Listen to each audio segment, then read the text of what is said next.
Et salut tout le monde, je m'appelle Olivier Beauchemin. Et moi, c'est Francis Juteau. Et vous écoutez le podcast de Quiz Tonic. Ouh, baby. Yes, sir, Miller, thématique glauque aujourd'hui, Oui, Francis. que les gens ont voté. Hey, ça s'est tendu. Mais j'adore ça, vous nous surprenez. On a eu le chiffre 3, là, cette fois-ci, on a...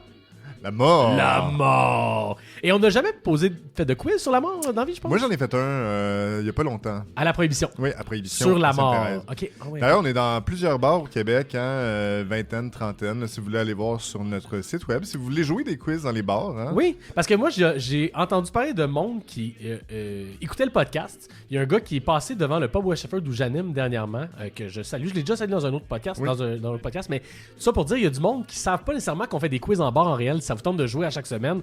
Il y en a plein, là, des soirées partout au Québec. Là. C'est le fun d'affronter d'autres gens. Puis c'est une belle activité sociale pour connaître du monde aussi, hein, si vous êtes pas trop introverti. Effectivement, quand même, on va se le dire. Mais oui, puis t'apprends plein d'affaires, c'est à chaque semaine. Fait qu'allez voir sur la page de quiztonic.ca Oui. pour tous les bars participants. Et aussi, si dans votre ville, il n'y en a pas, ou si dans votre région du Québec, il n'y en a pas, contactez-nous ou mettez-nous en contact avec un bar que vous aimeriez qu'on fasse ça, puis ça va nous faire plaisir aussi. Ben oui, particulièrement plaisir.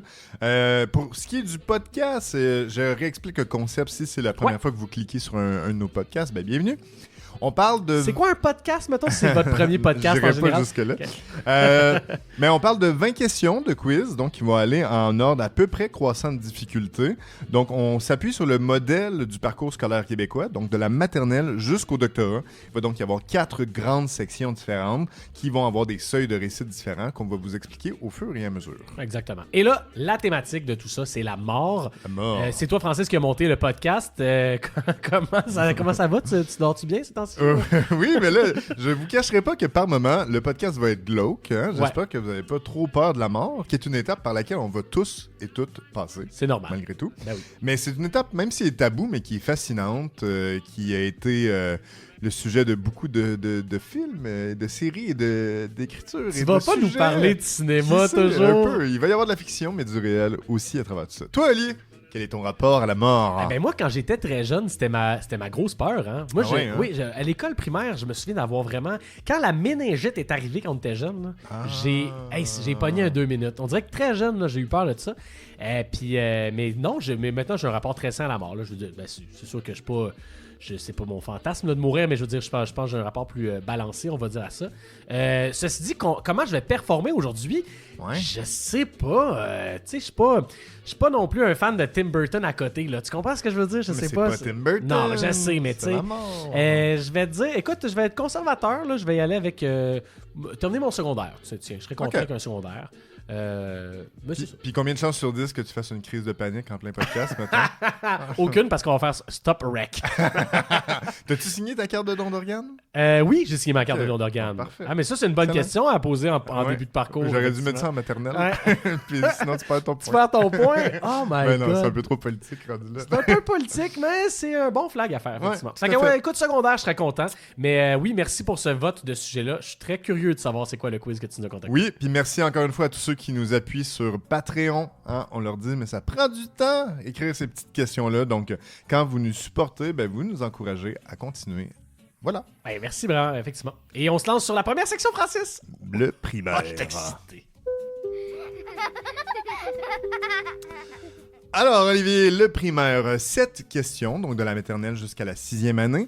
Tu dois avoir un total de 4 bonnes réponses sur 7. Et à la maison aussi, vous devez avoir ce total-là pour avoir votre diplôme du primaire. Si jamais vous ne l'avez pas, bien évidemment, vous pouvez continuer de jouer malgré tout si vous n'êtes pas trop effrayé. C'est ça. Surtout par le thème. Le thème. Alors, maternelle, c'est une question nounoune, Olivier. Alors, pour commencer doucement avec la mort, on va jouer un vrai classique de maternelle. Le jeu enfantin le plus trash. Le pendu! Ah, le bonhomme pendu! Le bonhomme pendu! Ah. Alors, tu vas devoir deviner un mot lié à la mort en me nommant des lettres avec un maximum de 5 erreurs, c'est-à-dire la tête, le tronc, les 2 bras, les 2 pieds. Ça fait 5? Ça fait 6. Ça fait 6. 6 erreurs. OK. Les maths, ça commence bien. OK.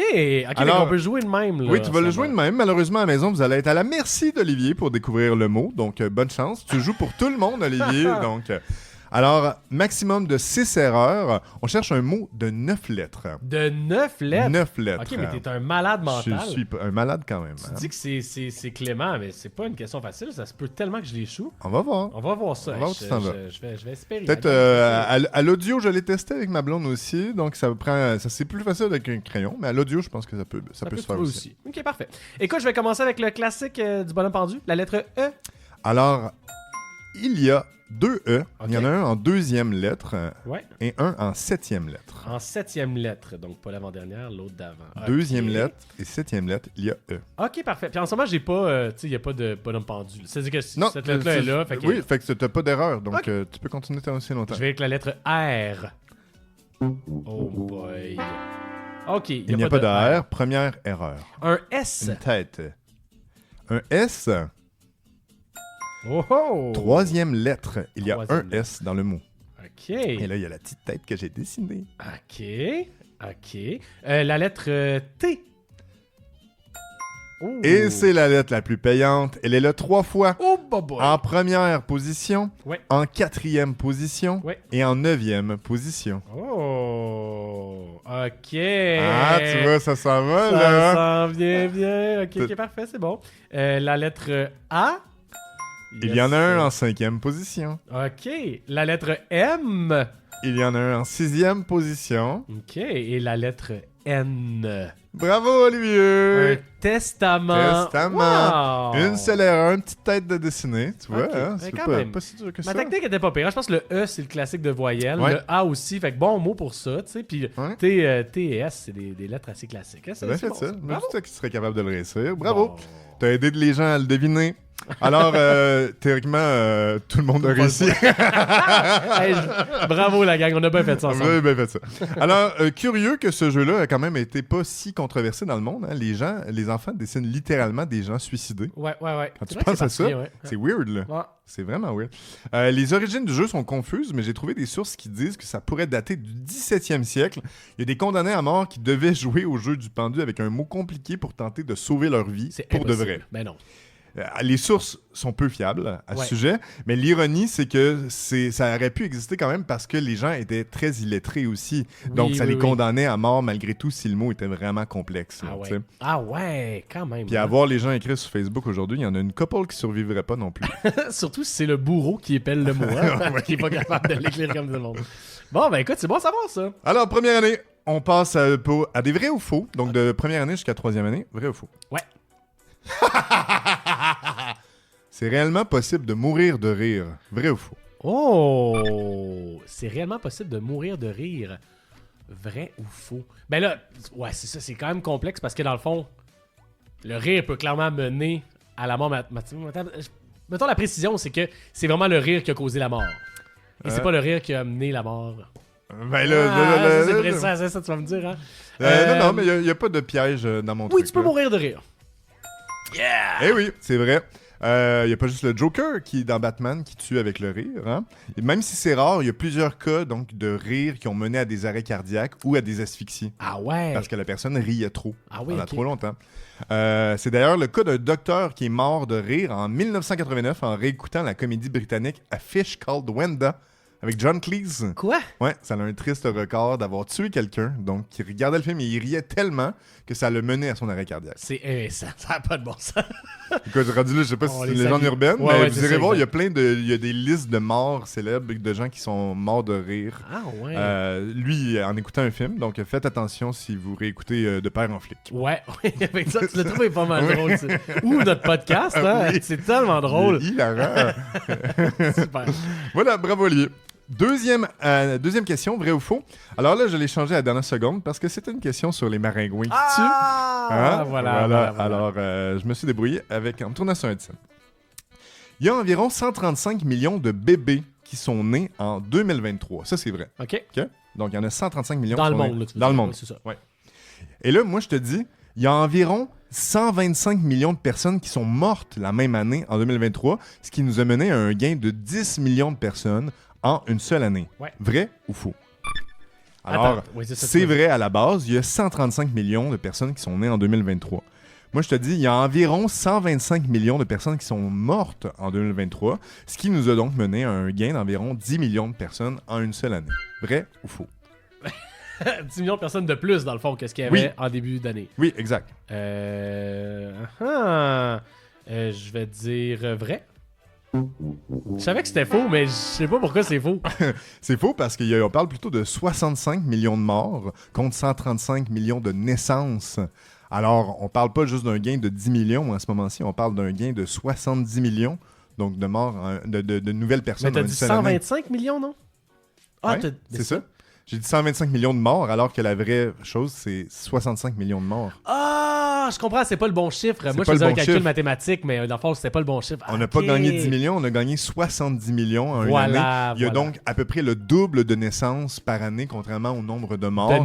Alors que là, je t'ai donné un chiffre à peu près kiff-kiff. Je comprends, j'avais pas catché la question, mais c'est parfait. Non, c'est bien. J'aurais dû suivre mon gut feeling, me dire. C'était trop facile de suivre ton calcul mathématique. Tandis, mettons, je t'allais regarder vite fait, en 1950, on parlait de 91 millions de naissances contre 50 millions de morts, donc environ 40 millions de plus de personnes par année. Et là, on est environ à 70 millions par année. Donc, la population, tu sais, quand on parlait de surpopulation, mais à chaque année, ça augmente de façon exponentielle. Ouais, fait qu'on est, on est dans la merde, ça.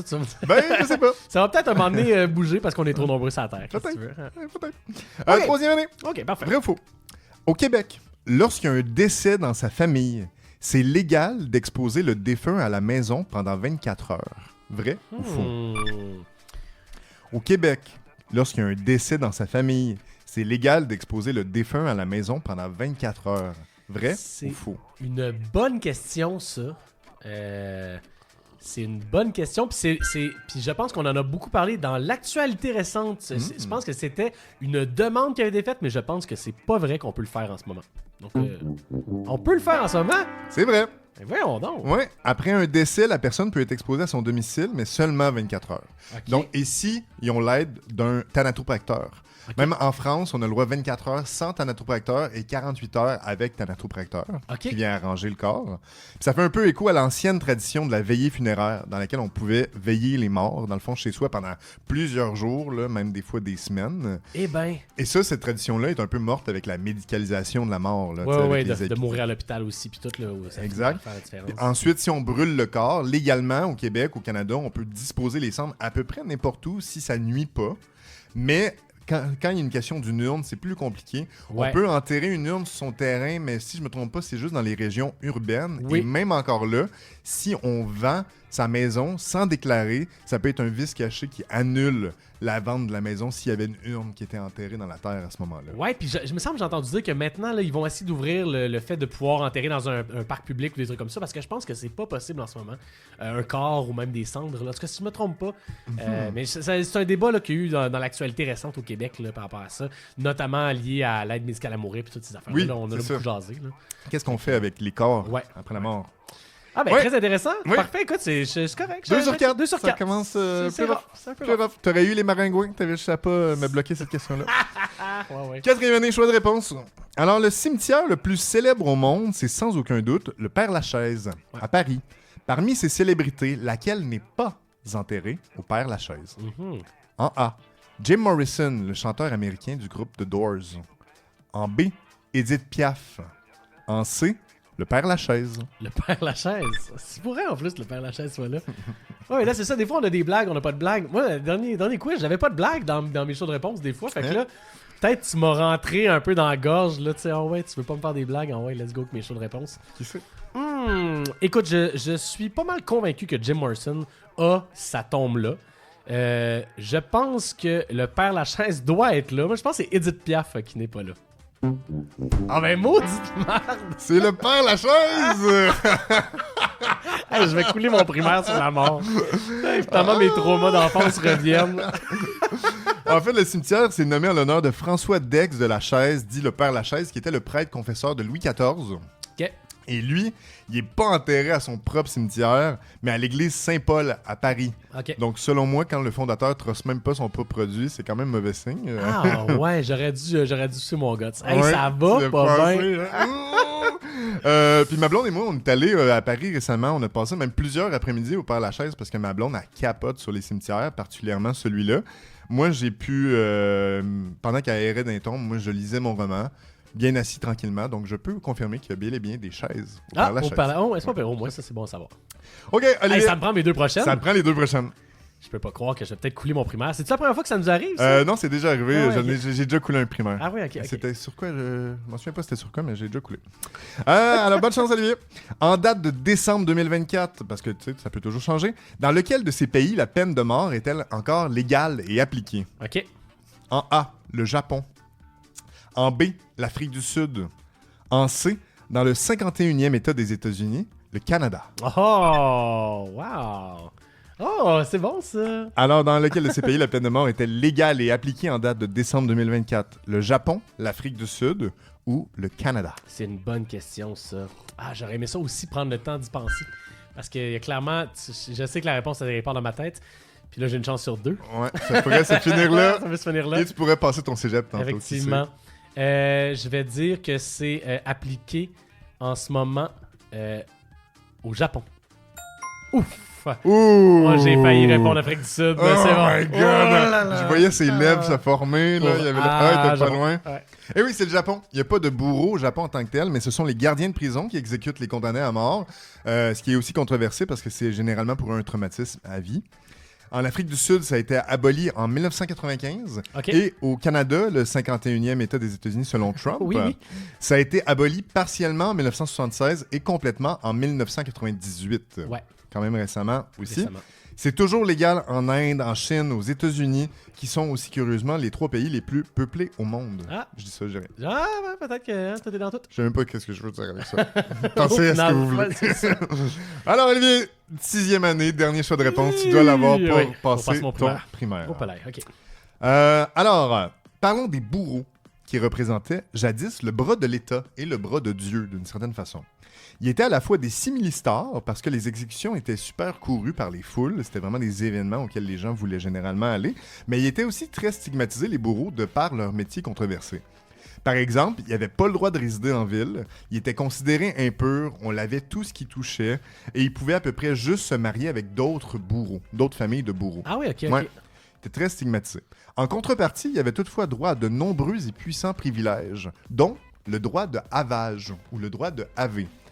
Qu'est-ce donc que ce fameux droit de havage réservé aux bureaux? En A, le droit de prélever mensuellement chez les marchands les denrées en vente autant que leurs mains pouvaient en contenir. OK. En B, le droit une seule fois en carrière de condamner un homme à mort à condition qu'il ne soit pas de sang noble ou royal. OK. Ou en C, le droit de faire jouer leur barde personnelle sans écouteurs dans les charrettes publiques, donc leur high-barde. Ah! Bravo, Francis! Alors, qu'est-ce que le droit de haver?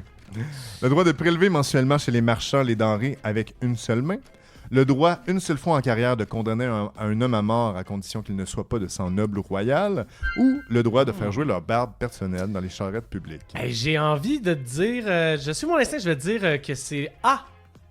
Oh! Et il a pensé. Je trouvais ça trop facile de tuer quelqu'un juste pour tuer quelqu'un. Ouais. J'étais comme, c'est fort. C'est un peu random, hein? C'est un peu intense. Ouais. Je trouvais ça aussi tiré par les cheveux comme choix de réponse. Mais je me suis dit, il y en a qui pourraient tomber. Non, ça pourrait tomber dans le panneau, effectivement. Ouf! Eh oui, bravo. Alors, le droit de prélever avec la main ensuite était remplacé par le droit de prélever avec une cuillère en fer, mais qui s'agrandissait toujours d'année en année. Donc, curieusement. Oui. Alors, ils ont fini par mettre des standards de prélèvement là-dedans. Et au sujet des bourreaux, je vous conseille vraiment la lecture de l'incroyable saga littéraire de Michel Folco qui débute avec le roman Dieu et nous seuls pouvons. Magnifique titre d'ailleurs. Dieu et nous seuls pouvons tuer. Pour tuer, ouais. Une fiction qui parle justement de l'univers historique des bourreaux. C'est incroyablement. Ah ouais, hein? Ouais, vraiment. Je le recommande. Dieu, nous pouvons me le noter. Ouais, note-toi ça. Alors bravo Olivier, c'est réussi sur la fesse. Je suis content. J'ai l'impression d'avoir fait une rédemption sur mes traumatismes de primaire. Oui. C'est hot. Tu as vaincu la mort. Hein. J'en profite également pour vous dire, si jamais vous voulez des quiz corporatifs, hein, si vous voulez dire, hey, il me semble que ça serait le fun là, entre collègues, là, jouer un petit quiz ces années 90 ou sur le Québec, sur l'alcool, sur les séries sur télé. La mort. Sur la mort. Pourquoi pas? Ah oui, surprise tout le monde, vous avez un petit quiz pour vous divertir sur la mort. En tout cas, vous nous contacterez.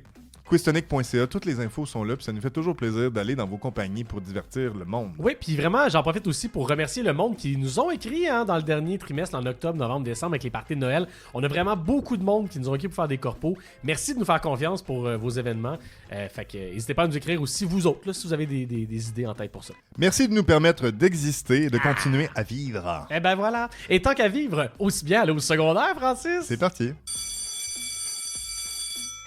Alors, de secondaire 1 à secondaire 5, Olivier, on parle de 5 questions qui sont des réponses classiques, c'est-à-dire des réponses uniques, des réponses simples. Ouais. Donc, pas de choix de réponse.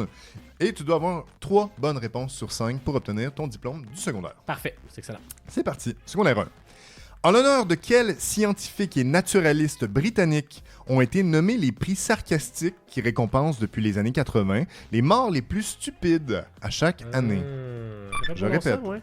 En l'honneur de quels scientifiques et naturalistes britanniques ont été nommés les prix sarcastiques qui récompensent depuis les années 80 les morts les plus stupides à chaque année? Ouais, bonne question. Je pense que je le sais. C'est pas les Darwin Awards? Ouais, c'est ça. Bien joué. Ouh, j'ai hésité, j'ai failli dire Raddy. Ouais, pas le même domaine, hein, non? Non, c'est pour récompenser l'évolution de la stupidité humaine, d'où le nom de Darwin qui est là. Il y a des classiques dont vous avez peut-être déjà entendu parler, là, si vous avez entendu parler de ces prix-là, comme ce professeur qui est tombé du 24e étage d'un immeuble à Toronto en voulant démontrer la solidité des vitres. Wow, ça c'est triste. Ou cet autre génie qui a ouvert un colis piégé qu'il avait lui-même envoyé et qui lui a été retourné par la poste parce qu'il manquait le timbre. Impossible! Ah, ouais. C'est tellement bon, ça! Ouais, rendu là, c'est un peu ton problème, mon chum. Ouais, pas de respect pour les terroristes niaiseux. Ouais, voilà. Bravo, Ali! Secondaire 2. Qui suis-je? Je suis un mot anglais qui, littéralement traduit, équivaut à peu près à sombre en français. On me retrouve dans l'équivalent anglophone de la Grande Faucheuse, mais je danse aussi parfois le fandango dans un jeu de 1998 de LucasArts. Et lorsque je suis avec mon frère, j'écris des contes macabres. Ce sera très long comme question, je répète. Ouais, répète donc ça. Qui suis-je? Je suis un mot anglais qui, littéralement traduit, équivaut à peu près à sombre. On me retrouve dans l'équivalent anglophone de la Grande Faucheuse. Mais je danse aussi parfois le fandango dans un jeu de 1998 de LucasArts. Et lorsque je suis avec mon frère, j'écris des contes macabres. Alors, je t'ai donné 5 définitions possibles du même mot. Oui, je pense que je l'ai. Ouais, je pense que je l'ai. Oh, ouais, je l'ai eu à la dernière minute. Je pense que c'est ton dernier indice qui m'a aidé. Sinon, j'aurais pas eu. Oh my god, c'est bon, c'est tough. C'est pas le Grim Reaper, Grim? Tout à fait. Ouais, on cherchait Grim comme mot. Bravo! Alors, Grim, la traduction littérale, c'est grosso modo sombre. Ah oui, ok, ça je savais pas. C'est ça que ça nous donne. On parle évidemment de Grim Reaper pour la Grande Faucheuse. Le jeu vidéo, c'est Grim Fandango. Oui, c'est ça. Qui est un jeu vidéo point and click. Et on termine ça avec les frères Grimm qui ont écrit les versions originales assez cruelles de vos contes préférés. Wow! Ouf! Je suis content. À date, écoute, je passe à 2 doigts de la mort à chaque fois. Puis pour terminer tous ces Grimm-là, Oli, je te fais une Grimace. Oh! C'est voilà, pas pire. tiens-toi. Ah, c'est drôle que t'aies mis le masque de Grimace dans McDonald's. Ah oui, j'ai pas la référence. Non, c'est le monstre mauve, là. Tu sais, dans McDo, les personnages de McDo, là. Ah ouais, ok. Ouais, le monstre mauve, là, ish, là, tu sais. Ok. T'as pas référence? Non, j'ai pas la référence de ça, malheureusement. Quand j'étais jeune, en plus d'avoir peur de la mort, j'allais fêter ma fête au McDo. J'aurais raté cette question. Si on a 3, Olivier. Quel acteur montréalais, célèbre pour sillonner l'espace à la télévision depuis 1966, a réellement été dans l'espace le 13 octobre 2021 pour ensuite déclarer que l'expérience l'a rempli de tristesse, car tout ce qu'il a vu dans l'espace, c'est la mort. Répète-moi ça. Quel acteur montréalais, célèbre pour sillonner l'espace à la télé depuis 1966, a réellement été dans l'espace le 13 octobre 2021? Il est d'ailleurs devenu le plus vieil homme à être dans l'espace à 90 ans, pour ensuite déclarer que l'expérience l'a rempli de tristesse, car tout ce qu'il a vu dans l'espace, c'est la mort. Puis c'est un acteur montréalais? Montréalais, bébé. Hein? Qui depuis 1960 sillonne l'espace? Ouais. Montréalais, donc qui joue aux States. Je donne ma langue au chat. J'ai aucune idée. On cherchait celui qui interprète le fameux Captain Kirk dans Star Trek. Ouais. William Shatner, le Montréalais. William Shatner. Ah oui, William c'est ça, Shatner. Beau travail. Un petit gars de NDG, Notre-Dame-de-Grâce à Montréal, Mais qui a voyons aussi donc. étudié à McGill en économie avant de devenir le fameux Captain Kirk dans Star Trek aux côtés de Spock. Ouais. À bord d'un des vaisseaux de Jeff Bezos, il est devenu le plus vieil homme à aller dans l'espace à 90 ans. Et malheureusement, il n'a trouvé aucun Vulcain à qui dire « Live long and prosper ». Ah, c'est beau ce que tu viens de faire là. Ben, je m'assume en tant que Trekkie. C'est vrai? T'es un Trekkie, toi? Oui, je suis un Trekkie. Je suis en train de tout compléter avec ma blonde. J'adore Star Trek. C'est vrai, ça. C'est très politique, Star Trek. J'aime beaucoup ça. J'ai peut-être essayé ça un moment donné. J'avoue que plusieurs m'en parlent. Plusieurs personnes aiment plus Star Trek que Star Wars aussi en général. Oui, sauf que l'investissement est tellement intense, Ouais. c'est genre... C'est presque 1 an complet d'écoute Ah sans ouais. arrêter pour tout écouter ce qu'il y a à faire. Ouais, mais toi, c'est parce que t'as terminé ton livre de tous les films du monde. Oui, c'est ça. Je suis des Star Trek. Là. OK, allez, 2 sur 3. Ouais. Secondaire 4. Quel groupe de musique derrière les albums Dance of Death et A Matter of Life and Death partage son nom avec un instrument de torture ayant la forme d'un sarcophage garni de plusieurs pointes métalliques qui transpercent la victime à l'intérieur lorsque le couvercle se referme? Ouais. Je répète. Quel groupe de musique derrière les albums Dance of Death et A Matter of Life and Death partage son nom avec un instrument de torture ayant la forme d'un sarcophage garni de plusieurs pointes métalliques qui transpercent la victime? C'est fou parce que, écoute, tu sais, des fois dans la vie, tout est un peu dans tout, là. J'ai appris ça il y a genre littéralement quelques semaines que ça s'appelait de même. Parce que j'ai écouté un film dont la traduction est apparue, tu sais, dans le fond, finalement, là, dans les sous-titres, là. Fait que je voyais, tu sais, mettons, quand il parlait, il décrivait ce truc-là. C'est un Iron Maiden, je me trompe-tu? Bonne réponse, Ouais, mon cher. je savais pas que ça s'appelait comme ça du tout, puis je l'ai appris là en écoutant Quoi, ça il y a pas longtemps. dans le fond, en anglais, il dit Iron Non, mais Maiden. oui, ils puis- l'ont dit rapidement, mais j'aurais probablement pas porté attention tant que ça que c'était Iron Maiden qui décrivait ça, ou j'aurais peut-être pas capté. Mais comme je l'ai vu en sous-titres, ça m'a fait. Ah, Puis- pourquoi ils ont dit Iron Maiden? C'est parce qu'ils parlaient de cette affaire-là qui était là sur Ah, ok, place. puis c'était un truc genre style médiéval. Exactement, c'est Ah, ça. ok, Ouais, ok. ouais. Oui, alors c'est passé pour ton secondaire. Bravo, Eli. Ça fait référence en français à la Vierge de Fer ou la Vierge de Nuremberg. Ça aurait toutefois peut-être pas réellement existé ailleurs que dans l'imaginaire des peintres. Ah ouais, ok. Peut-être que, contrairement, mettons, au taureau d'airain, là, qui était un taureau en cuivre que les gens étaient enfermés dedans, qui faisait brûler. Ça, là, ça, c'est ma plus grande peur. C'est fucked up. Ça, Oh c'est my complètement God. fou. Ah non, Avec c'est les terrible. trous dans les narines pour qu'on entende le monde crier. Oh my God. C'est drôle que tu nommes ça parce que c'est, parenthèse, l'instrument de torture ou la manière de mourir qui m'effraie le plus de toute la... Plus que la méningite. Plus que la méningite maintenant. Ouais, ça méningite. Tu vas pogner un c'est 4 minutes. Là. Exactement. Et puis, ben, c'est le nom qu'ont choisi Iron Maiden depuis 1975, qui Ouais. viennent d'ailleurs de sortir un nouvel album en 2021 et qui sont donc toujours en vie. Félicitations. Ah, bravo à eux autres. Bravo. Good job. Olivier, dernière question sur la 5. Alors, t'as déjà passé, mais on poursuit quand même.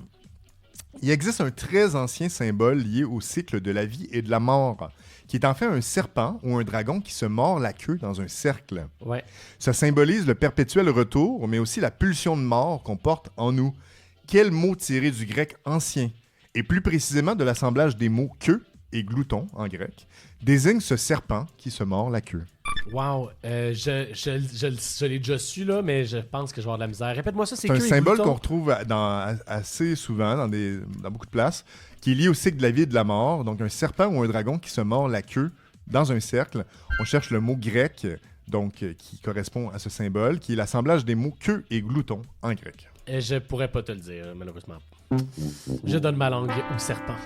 Alors, on cherchait un Ouroboros. Un Ouroboros. ouais, Ouroboros. Donc, Ouro qui signifie Ouroboros. queue et Boros, glouton ou vorace.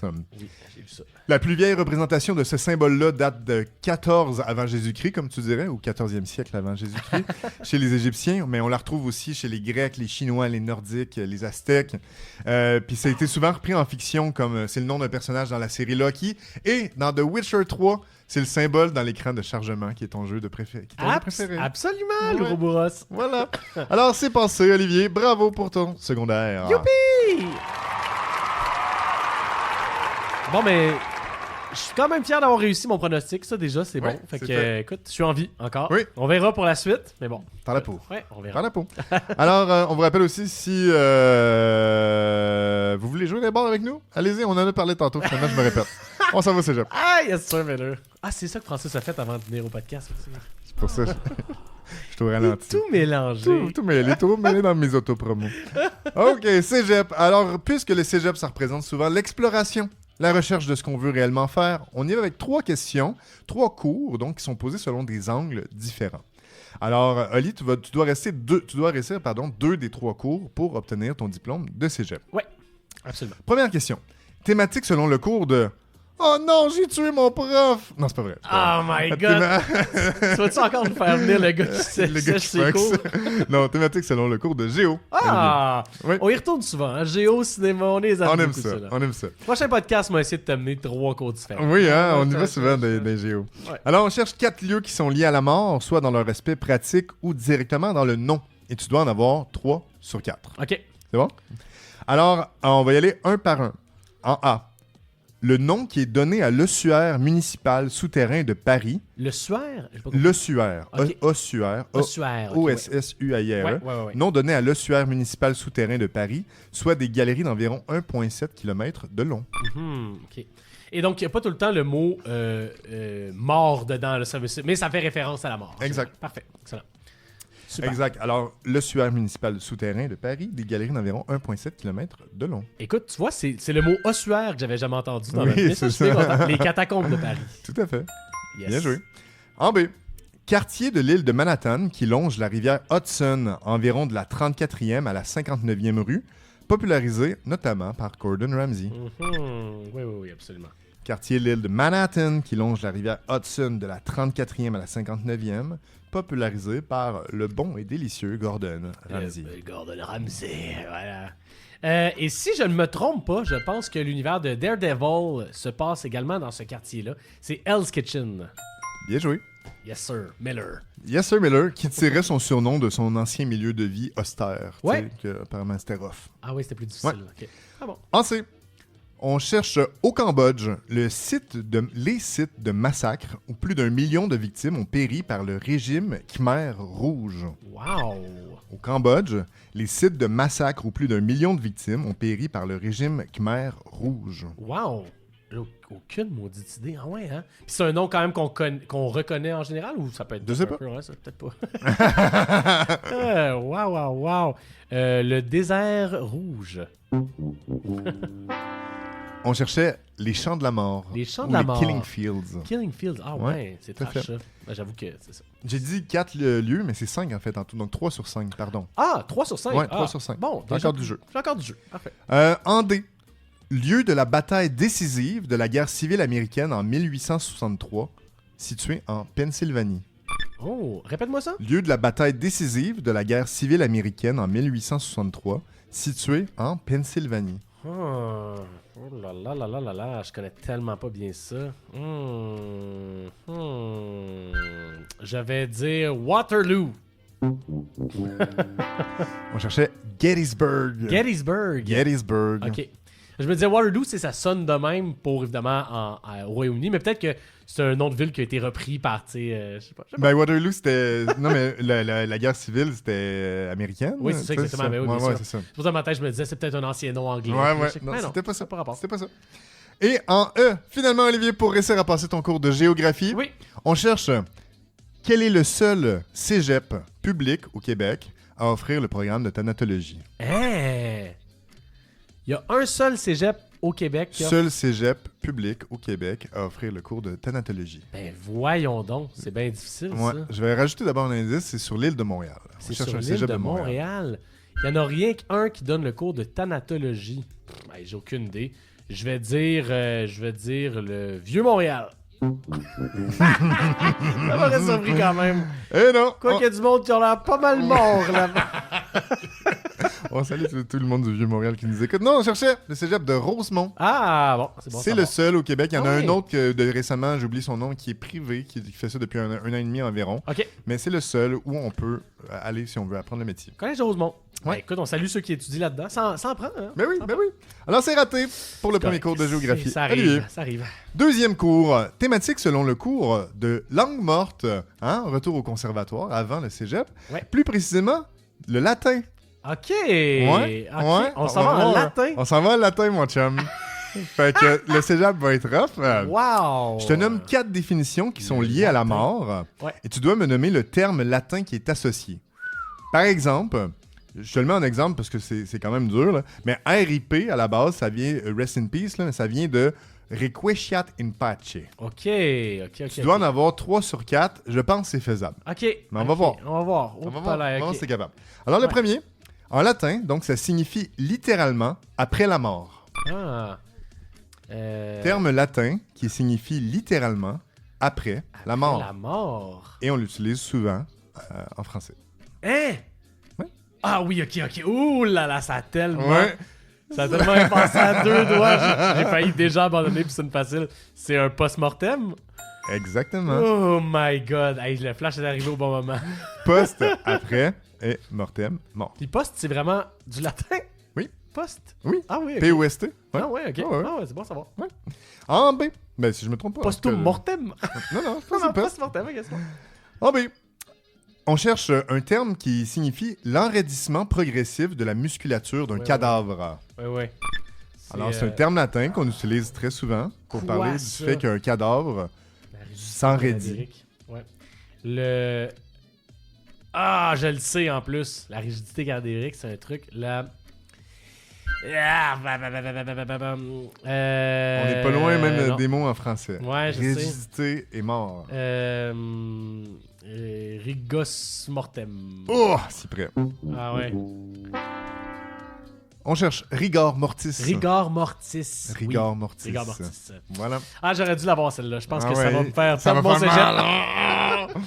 On s'en va en C. Ouais. Avec une composition musicale entendue lors d'un service liturgique. OK. Composition musicale. Un terme latin, un seul mot, qui est une composition musicale entendue lors d'un service liturgique. Oui. Ça, je pense que je peux te l'avoir, celle-là. Ah, en plus la musique, il va te le chercher. Ouais, ça va m'aider pour celle-là. Je sais pas si ton dé va être très tough. C'est un requiem. Exactement. Oui. Et oui, le dé va être tough. Donc, les rigor mortis, c'était ta bonne chance, mais tu pourrais quand même l'avoir. Okay. On cherche une locution latine qui est généralement rendue en français par « Souviens-toi que tu vas mourir » et qui se dit donc des choses qui nous rappellent l'inévitabilité de la mort. Je répète. Une locution latine qui est généralement rendue en français par « Souviens-toi que tu vas mourir » et qui se dit donc des choses qui nous rappellent l'inévitabilité de la mort. OK.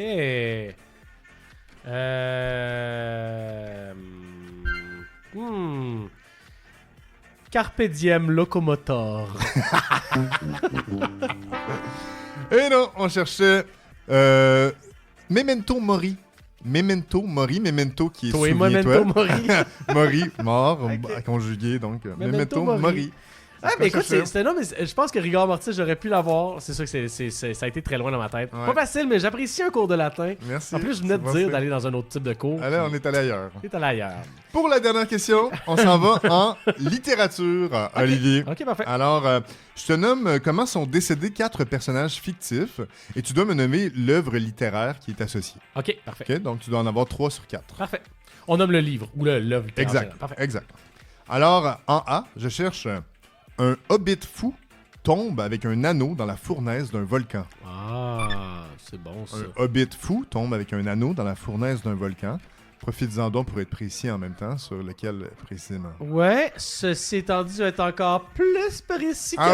Ah oui, j'avoue qu'il peut y avoir plusieurs réponses. Je viens de me faire une jambette. Ah non. Alors, c'est ce que tu cherchais, c'est, je pense, le Seigneur des Anneaux, le retour du roi. Ceci dit... Malgré tout ce que le monde dise, je pense que le personnage de Sméagol n'est pas un hobbit, mais c'est une autre tribu, les gens d'eau, les hommes d'eau, en tout cas, ça ressemble très beaucoup à des hobbits, là. Mais je pense que c'était avant qu'il arrive à Hobbiton, si je me trompe pas, pour être encore plus précis. Mais oui, effectivement, le monde dans Lord of the Rings s'obstine à ce niveau-là. Mais beau travail, effectivement. J'ai quelqu'un qui connaît pas le Seigneur des Anneaux. Pour quelqu'un qui connaît pas le Seigneur des Anneaux, il pose pas mal de questions, ces Seigneurs des Anneaux. OK, en B. Ouais. L'assassin d'une fillette de 7 ans est torturé pendant 1 semaine par un chirurgien, le père de la fillette, avant d'être achevé. Ah. L'assassin d'une fillette de 7 ans est torturé pendant 1 semaine par un chirurgien, qui est le père de la fillette, avant d'être achevé. Wow! C'est bon ça, c'est cute ça. C'est très cute. C'est pas glauque du C'est tout, pas hein? glauque du tout. Il s'agit ici des 7 jours du talion. Hein? Tout à fait, de Patrick Sénécal. J'en profite pour faire une shameless plug. Le livre audio sur Audible, c'est moi qui le fais. C'est vrai, ça! Ouais! Fait que vous Allez, irez sur c'est ça. Audible écouter ça, pour vrai. Ah oui. C'est un des premiers livres audio que j'ai fait. Ah oui, magnifique. Fait que tu connais bien l'histoire, hein? Écoute, je l'ai torturé moi-même, finalement, à l'audio. C'est trash. C'est particulier. OK, en C. Un cheval. Non, pas nommé Philippe. Oui, non. Un cheval, blessé dans une bataille contre les humains, est malade. Mais au lieu de l'envoyer à l'hôpital, son ennemi juré l'envoie chez l'équarrisseur pour le tuer. Eh? Un cheval blessé dans une bataille contre les humains est malade. Mais au lieu de l'envoyer à l'hôpital, son ennemi juré l'envoie chez l'équarrisseur pour le tuer. Ciboulot. L'équarrisseur? Ouais. C'est quoi un équarrisseur? J'imagine un médecin Ok, un médecin qui euthanasie les chevaux. Ouais, ben là, je vais dire secretariat. Je sais que c'est un autre film avec un cheval. Il y a Seabiscuit aussi qui existe. Là, on cherchait un court roman de George Orwell, Animal Farm, ou La ferme des animaux. L'ennemi juré, en fait, c'est un cochon.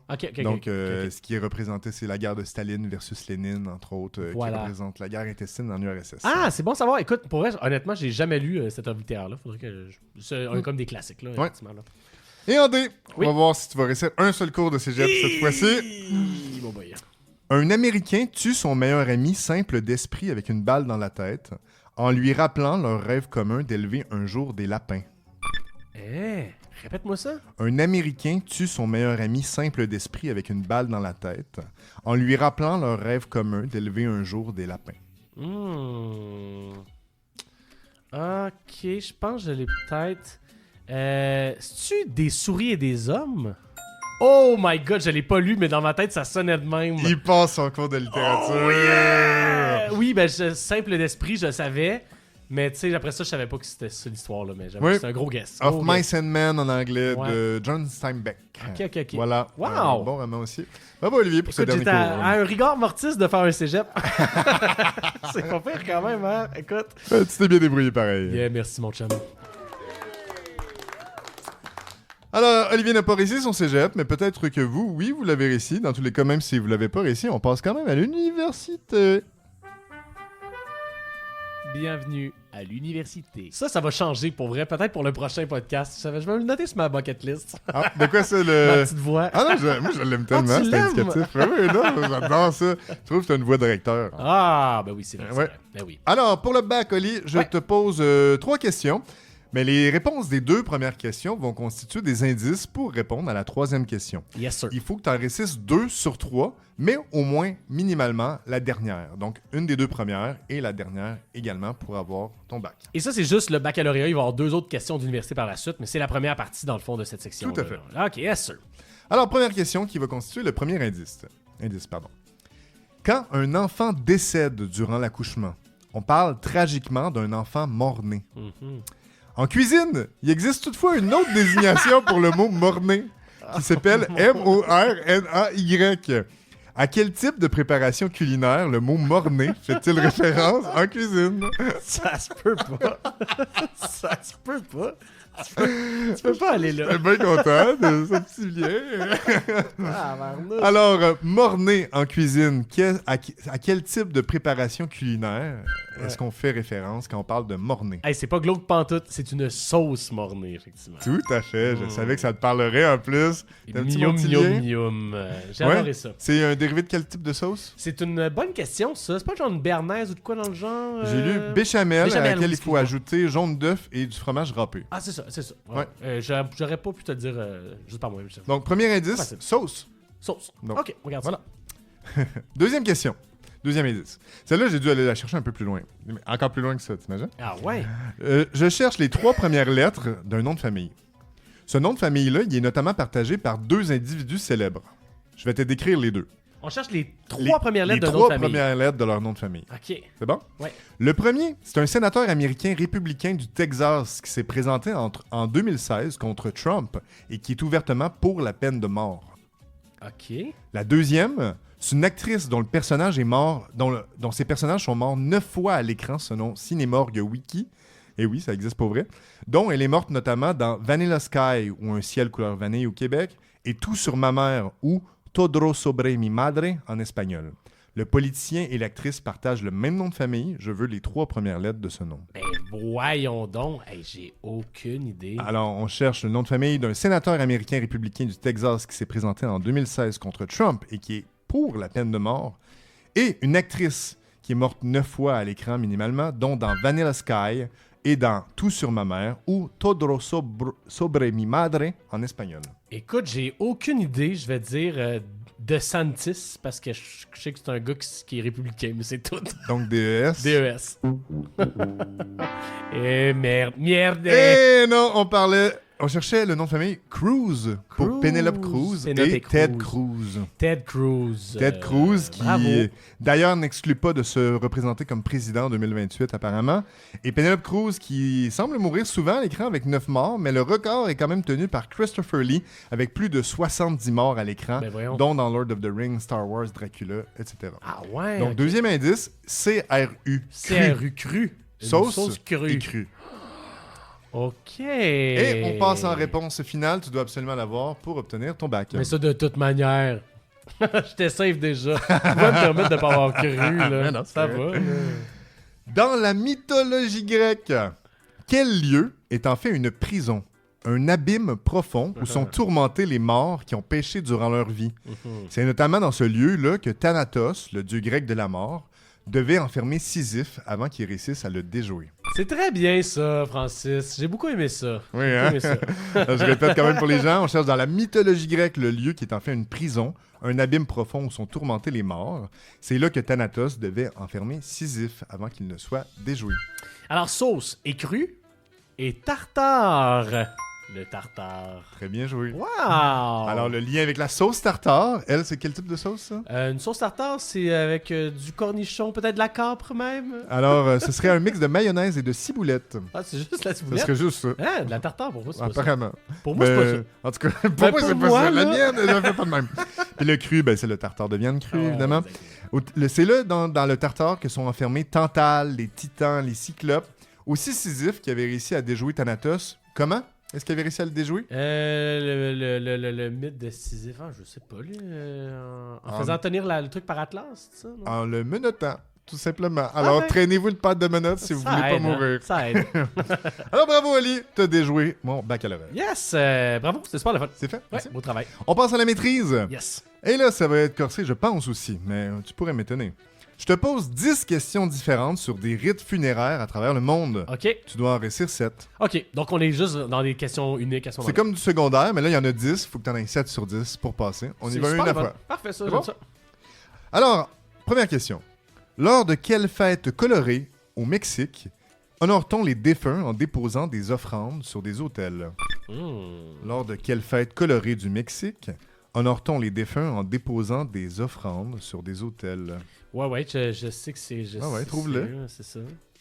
Je pense que je peux te le dire en français? Oui. La fête des morts? Non! Hey, je suis allé trop vite, moi, c'est ça? C'est le jour des morts. Le jour des morts. Dia de Muertos. Je vais aller googler, mais je suis pas sûr que... Je pense que t'as raison. Fête des morts, ça. Je suis pas sûr que Fête des morts soit théoriquement accepté. Non, c'est jour des morts. C'est vraiment Dia de los Muertos. J'ai pas pensé. Puis je suis. Quoique ici, sur un autre site, j'ai Fête des morts. Écoute, j'ai Fête des morts aussi qui apparaît dans plusieurs autres sites. Donc, j'ai pas le choix. Je vais le donner pour l'instant. Ouais. Fête des morts, je vais l'accepter aussi à la Je te trouve généreux. Mais oui, mais t'as raison. C'est vrai que c'est plus J'ai pas eu le temps de double-checker si Fête des morts. Fête des morts, ouais. C'est peut-être un petit peu tiré vers. Mais moi, je le donnerais, tu sais. Ouais, il est là. Il est là. Deuxième question. Ouf. Comment nomme-t-on l'empilement de pierres des peuples Inuit et Yupik qui, s'il a de nombreuses autres utilités, peut aussi servir à désigner le lieu où quelqu'un est mort? Je répète. Ouais. Comment est-ce qu'on nomme l'empilement de pierres des peuples Inuit et Yupik qui peut, entre autres, servir à désigner le lieu où quelqu'un est mort? Je sais pas si je le prononce comme du monde, mais dans ma tête, c'est un Inukchuk, c'est ça? C'est bon. Inukchuk? Ouais. Inukchuk ou Inuksuk. Inukchuk. Donc, c'est ça. Ça a plein d'utilités, mais entre autres, celle-là. Ouais, tu sais, une des utilités qui existe pour ça. Mon oncle, il fait beaucoup de canot camping et compagnie. Il a été dans des grands bassins au Canada et tout. Semble-t-il que c'est aussi une manière de se repérer dans le transport. Quand tu regardes dans le trou de l'Inukchuk, tu vois un autre Inukshuk au loin. Fait que ça te ok, permet ok. des fois de pouvoir faire de suivre des lacs là, puis de savoir ton chemin. Intéressant. J'imagine que c'est une des nombreuses utilités, effectivement. Là. Mais là, c'est pas toi qui poses les questions. Non, là. je Tu sais, veux je me voler sais. le spotlight. Ouais, non, t'as bien raison. Mais c'est très intéressant. Sinon, je vais mourir. Troisième question. À Sagada, aux Philippines, on n'enterre pas les morts. Où les expose-t-on? À Sagada, aux Philippines. À Sagada, aux Philippines, on n'enterre pas les morts. Où les expose-t-on? C'est un des derniers villages, sinon le dernier, où on les expose de cette façon. OK. Wow, bonne question. Est-ce qu'on les expose sur le top d'une montagne? Ah ouais, je me wow. disais que ça pouvait se deviner. OK. C'est en fait sur des collines. C'est plutôt sur les flancs, là, je te le donne quand même. Ok. C'est sur les flancs des collines. Donc, les cercueils sont vraiment fixés sur des flancs de collines en hauteur pour plein de raisons, mais entre autres pour que leur corps soit plus près du ciel. Wow. Et du paradis. OK. Ouais. Ah, Voilà. ça, bon Bien guess. joué. En quatrième, quels papiers qui n'ont pas cours légal sont imprimés au Singapour pour être brûlés avec des défunts? Quels papiers qui n'ont pas cours légal? Quels papiers qui n'ont pas cours légal sont imprimés au Singapour pour être brûlés avec les défunts? Sont imprimés pour être brûlés avec les défunts. Qui n'ont pas cours légal, tu veux dire par là que c'est pas un document légal réel. Là. Exact. OK, c'est ça. Un certificat de mort? On parlait du cash. OK. Des billets funéraires. Donc, vieille tradition de donner de Des l'argent, mais billets là, c'est des funéraires. billets de riches. Là. On parle mettons, des 100 000 piastres. C'est pas des piastres, là, par exemple, Ouais. au Singapour. Là, j'ai oublié de me le noter, c'est quoi.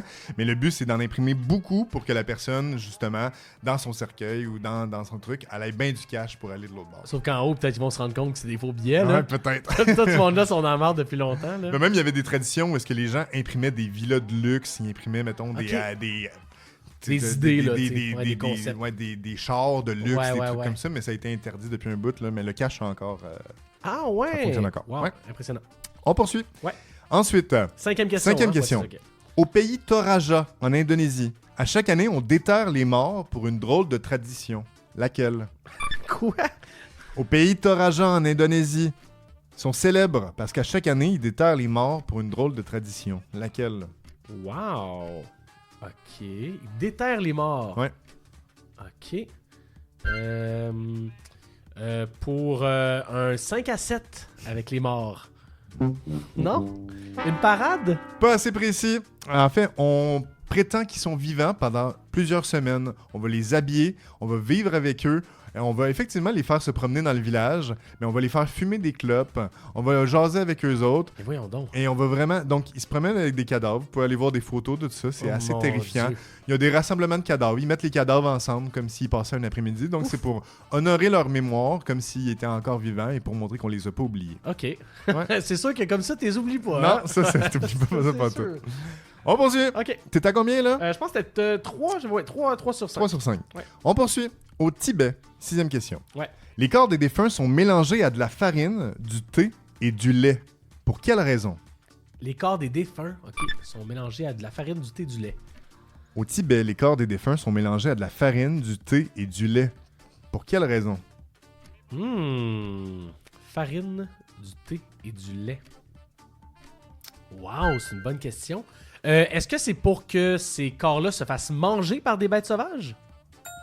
Wow! C'est bon. OK. Plus particulièrement par des vautours. OK. Donc, c'est en fait pour participer donc, au cycle de la vie, faire en sorte que ça continue de nourrir la nature, le corps à ce moment-là. On se débarrasse des cadavres comme ça. Je trouve ça quand même très intéressant. Ouais. Faut être ouvert d'esprit, c'est sûr, dans ce genre de rythme-là, mais c'est ça. On peut remettre en question notre vision de la mort. Tout à fait. 7e question, Olivier. OK. On y va. Quel peuple d'Amazonie est associé aux têtes réduites, des objets rituels réalisés à partir de têtes humaines? Oui.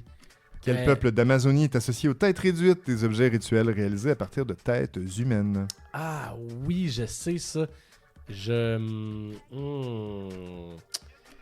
pense que dans un autre monde, j'ai déjà posé même une question là-dessus, si je me trompe pas. Je vais dire des Amazones.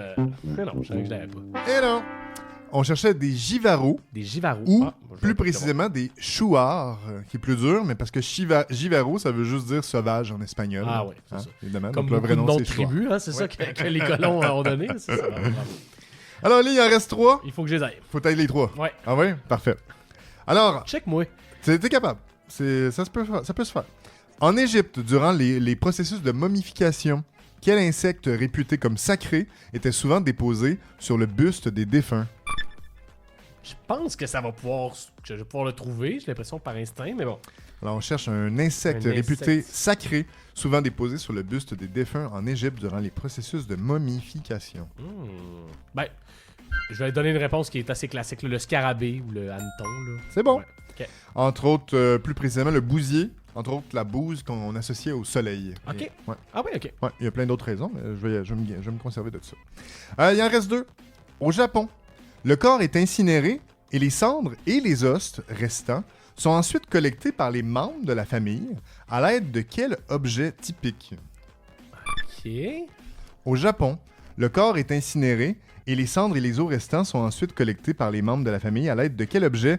En fait, typiquement asiatique. Typiquement asiatique. Ouais, je vais dire ça comme ça. Ah ouais?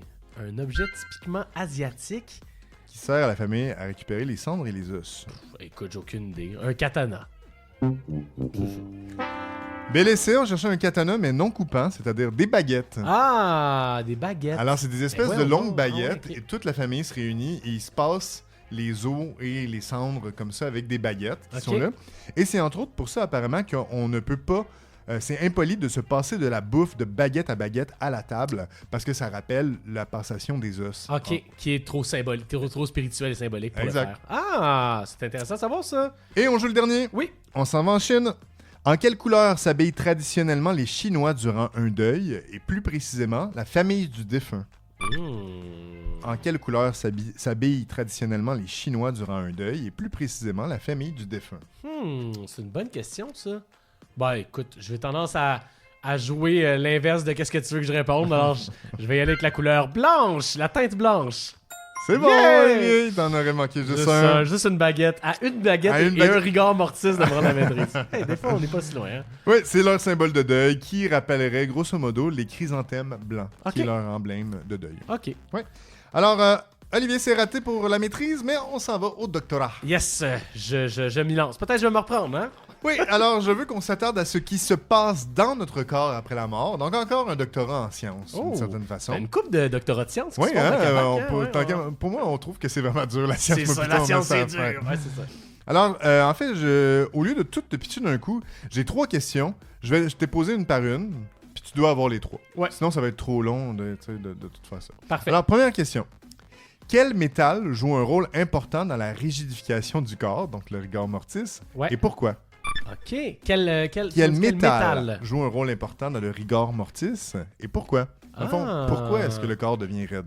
OK. C'est ça que je veux savoir. OK, c'est intéressant. Je vais essayer une première réponse. Je pense que ça peut se trouver. Je vais dire que c'est le fer. Puis que le fer fait quand même partie du sang comme tel. Donc, lorsque le sang finit de s'écouler, finalement, il y a quand même du fer en résidu qui reste dans le corps, finalement, qui donne la rigidification. Hé, hé, hé! Ta réponse était sensiblement bonne, à part le métal qui était le calcium. OK, Qu'on cherchait, ouais. Alors, sans la régulation hormonale, c'est libéré massivement dans les fibres musculaires, ce qui provoque leur contraction volontaire. Ok. Ça prend environ 36 heures avant que ça s'écoule, ça se dissipe, et là, ça redevient mou après ça. le corps. Ah ouais, OK. Ouais, donc Calcium. calcium. Bon, c'est bon à savoir. Deuxième question. C'est mon premier indice, calcium. Deuxième question. Qu'est-ce qu'on désigne comme étant des lividités cadavériques? Qu'est-ce qu'on désigne? Ouais. Donc, à la mort, quand on arrive, il se développe des lividités cadavériques OK. sur notre corps ou dans Ok. notre corps. Ouais. Qu'est-ce que c'est que ça? Qu'une lividité cadavérique. Exact. OK. Je vais dire que, vu que c'est livide, ça va être une tache très blanche ou transparente même qui laisse montrer les organes à travers la peau. Eh non, c'est plutôt des taches rouges qui apparaissent sur la peau sous le corps. OK. C'est-à-dire que le sang est plus pompé, donc il s'accumule sous l'effet de la pesanteur dans la partie du corps la plus près du sol, OK. ce qui fait donc apparaître plusieurs taches rouges sur le corps, des lividités cadavériques. Ah oui, OK. Je Ouais. vois. Ouais. Et dernière question, Olivier. Quel est généralement le premier signe de putréfaction d'un corps? Hey, tout qu'un sujet, hein? Et plus précisément, sur quelle partie du corps est-ce que ça apparaît? La putréfaction arrive à quel endroit? Ouais. Le premier signe, généralement, de putréfaction d'un corps, c'est quoi? Et c'est sur quelle partie du corps que ça apparaît? Ah, c'est intéressant. Je sais, c'est intéressant. C'est particulier comme sujet, mais c'est intéressant. Je vais dire que ça doit être les yeux, j'ai l'impression, qui vont pourrir. Et non! Eh non! Eh non, c'est une tache verte qui apparaît sur l'abdomen. C'est le premier signe. Puis ça correspond, ça c'est l'autre aussi, à la migration des pigments des matières fécales, qui traversent les parois et les organes pour apparaître en surface sur notre corps. Ouais, c'est fou ça. Puis écoute, on a hâte de vivre ça, hein? On va tout passer par là, puis en passant un cadavre dans un cercueil de qualité, là, après ça peut prendre jusqu'à environ 50 ans avant de se décomposer, tandis qu'en nature, justement, c'est 2-3 ans, d'où les Tibétains qui font ça.